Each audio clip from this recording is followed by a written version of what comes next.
Últimamente, y por motivos obvios, no paramos de oír noticias sobre Rusia y Ucrania. ¡Ahí te va un amigo! ¡Oye! ¡Auxilio!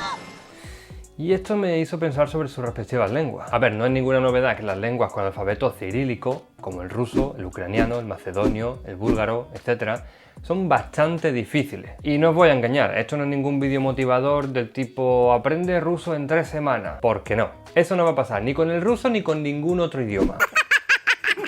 Y si no fuese lo suficientemente complicado, a veces se mezclan entre sí.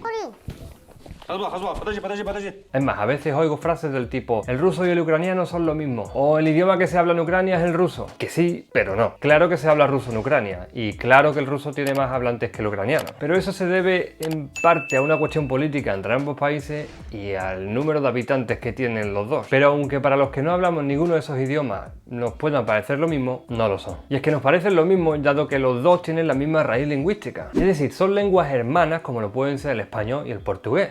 De hecho, a cualquier guiri que no hable ninguno de estos idiomas, seguro que habla un portugués o un español y le parecerá casi lo mismo. Son lenguas hermanas que decidieron tomar distintos caminos desde la lengua madre o lengua raíz hasta convertirse en lo que son hoy en día. Y aunque el ruso y el ucraniano tienen muchas similitudes, también tienen diferencias. Así que hoy vamos a ver un poco de historia de estos dos idiomas, de cómo se han convertido en lo que son hoy en día y qué diferencias principales hay entre ellos. Antes hablaba de que el ruso y el ucraniano tenían la misma lengua raíz, y este era el eslavo antiguo oriental. Pero para entender esto debemos irnos a la antigua Rus de Kiev, que para los fans de la serie Vikings o Vikingos es este pueblo que aparece en la última temporada. No quiero hacer más spoilers. Откуда це? Із-за полуну, що не газемели. Варяги. Сигетер екігунгет. То тала докумена. Gewoon waar vieren enig. Toen gaan folk sismens. Piterros. Y hablando de vikingos, os recuerdo que tengo un vídeo hecho sobre el nórdico antiguo, la lengua que hablaban los vikingos, que os dejaré por aquí o por aquí en algún sitio. La Rus de Kiev era una antigua federación de tribus eslavas orientales que duró del siglo IX al siglo XIII y que en su periodo de mayor extensión iba desde el mar Báltico al mar Negro. Durante el reinado del príncipe Oleg en el año 882, este extendió su control con el fin de proteger el comercio de las incursiones záharas en el este. Los záharos eran un pueblo túrquico que llegó a controlar lo que hoy en día es el sur de Rusia, Kazajistán occidental, Crimea y Ucrania. En el siglo XII comienza el declive de la Rus de Kiev, que se desintegra en diferentes territorios enemigos entre ellos. Con esa división, sus dialectos comienzan a evolucionar de manera diferente y dos de ellos son los que obtienen más poder y reconocimiento, hasta que en el siglo XVII ya existen diferencias claras entre ellos dos, que luego se llamarían ruso y ucraniano. En aquel momento el ruso se hablaba en las áreas de Moscú, y Ucrania no existía como país, pero los hablantes de esta nueva lengua se repartían por diferentes territorios, como por ejemplo el Imperio Austrohúngaro o la actual Polonia, que tenía un nombre imposible de pronunciar y que os dejo por aquí. Esta separación geográfica de las dos lenguas propició dos cosas. Por un lado, que el ruso se centrara tanto en el área de Moscú propició que fuera abandonando poco a poco palabras de origen fino-ugrista y turca, y que al mismo tiempo, al formarse Ucrania de la unión de diferentes territorios al sur de Rusia, esta conservase una gran base del ruso antiguo. Esto se puede ver en que, por ejemplo, según dicen, los textos antiguos del siglo XIV en ucraniano antiguo son mayormente comprensibles por una persona ucraniana de hoy en día, pero sin embargo para un hablante de ruso son bastante difíciles de traducir. Evidentemente, toda esta serie de eventos influyeron en ambos idiomas, mezclando por ejemplo elementos del ucraniano con el polaco, el austríaco, el rumano o el húngaro. Mientras que el ruso, por su lado, tuvo una evolución más directa hacia el idioma actual. Todo esto provoca al mismo tiempo que el ucraniano obviamente tenga mayor riqueza dialectal que el ruso. Y llegamos a 1917. 1917 es una fecha clave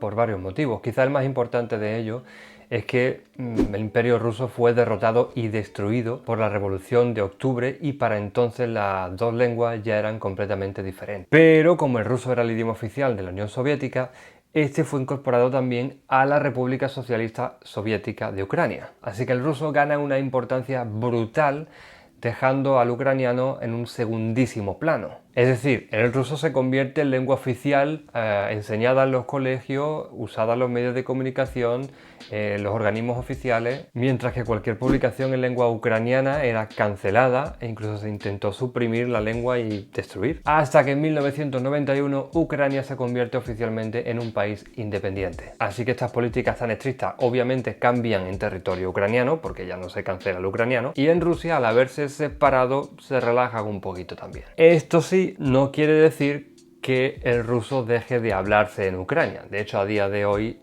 se sigue hablando ruso en Ucrania por el mayor número de habitantes y por la mayor fuerza que sigue teniendo, dejando de lado la guerra que están viviendo ahora mismo. Estamos hablando de dos lenguas que conviven en un mismo territorio geográfico, pero que debido a los intereses políticos algunos se empeñan en enfrentarlas y destruirlas hasta que solamente quede una.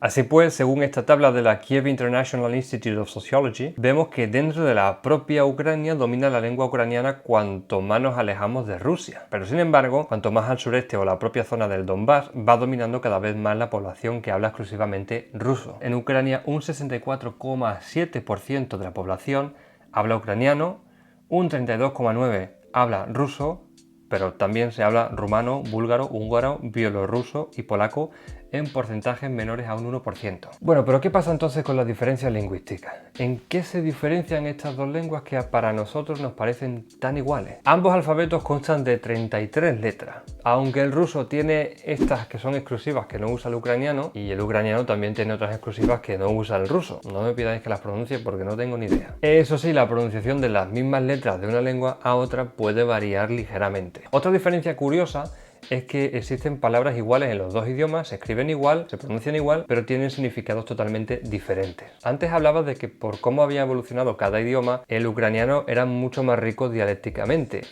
pero el ruso, al ser más pobre, digamos, lo que ha hecho ha sido tener un montón de préstamos lingüísticos, sobre todo del inglés. De ahí que, por ejemplo, los meses en ruso sean más parecidos al inglés que en ucraniano. De hecho, y pido perdón por la pronunciación por adelantado, pero febrero sería algo así como febral, y marzo sería mart en ruso, por esa influencia de los idiomas europeos, por esos préstamos que coge a veces. Sin embargo, el ucraniano mantiene esas palabras eslavas. Por ejemplo, enero sería sichen, que significa el que corta, no tengo ni idea de por qué, y febrero sería algo así como yutiv, el difícil. Digamos que ambas lenguas eslavas andan un poquito cortitas de tiempos verbales, y aunque en ucraniano existe el pasado continuo, en ruso solamente existe presente, pasado y futuro. En ruso, además, otra característica es que el verbo ser es un verbo irregular que además se omite cuando se utiliza el tiempo presente. Así que no puedes decir algo como yo soy Groot. Sería yo Groot, supongo. Hey.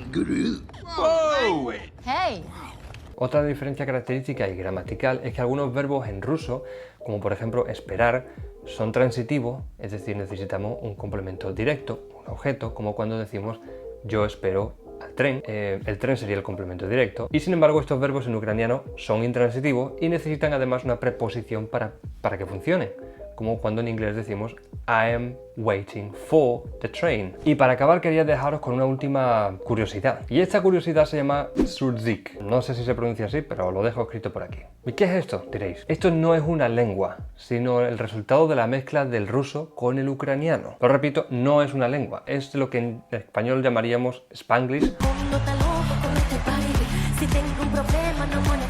El resultado del contacto entre las dos lenguas. Y no es una lengua en sí porque no tiene reglas gramaticales. Este fenómeno ocurre en este caso en concreto por dos motivos. Una, obviamente, es el contacto por la zona geográfica. La otra es que durante los años 30, por la enorme presión que sufrían los hablantes de ucraniano por parte de Stalin y de la Unión Soviética, y con ese afán de sovietizarlo todo, cualquier palabra que sonara ucraniana era destruida, era reemplazada por una que sonara más rusa. Dmitry habla de ruso, Me imagino. todo el rato. Sí, la Unión Soviética es lo que tenía un poco, ¿no? Que Bueno, no se hablaba en y si no bable. habla ruso, vas a cárcel. Soviet Union, todo el mundo va a cárcel por todo. Te pones bañador con el calzoncillo, cárcel. Tanto es así que incluso hoy en día a veces algunas formas gramaticales o palabras no están claras si provienen del ruso o del dialecto local previo a la estandarización del ruso. Así que nada más, hasta aquí el vídeo de hoy. Espero que os haya gustado este trocito de historia y de diferencia entre dos lenguas que suenan tan parecidas pero que no lo son. Y espero que hayáis aprendido algo y que os haya gustado. Si es así, por favor, dejádmelo en los comentarios. Suscribíos si no estáis suscritos, compartid el vídeo, que rule por ahí y nos vemos en el siguiente vídeo. ¡Chao!